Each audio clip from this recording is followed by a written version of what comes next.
بسم اللہ الرحمن الرحیم وعن حذیفة رضی اللہ تعالی عنہ قال سمعت رسول اللہ صلی اللہ علیہ وسلم یقول لا يدخل الجنة قطات متفق علیہ وفی روایت مسلم نمام۔ حضرت حذیفہ رضی اللہ تعالی عنہ سے روایت ہے، فرماتے ہیں کہ میں نے رسول اللہ صلی اللہ علیہ وسلم سے سنا، آپ فرماتے تھے جنت میں چغل خور داخل نہیں ہوگا، اور مسلم کی روایت میں نمام کے الفاظ ہیں، نمام بھی چغل خور کو ہی کہتے ہیں۔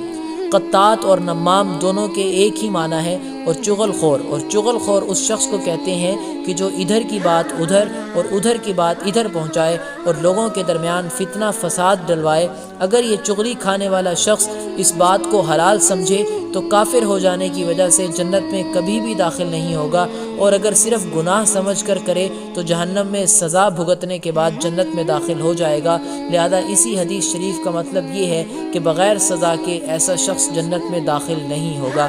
اللہ رب العزت ہمیں چغل خوری سے بچنے کی توفیق نصیب فرمائے۔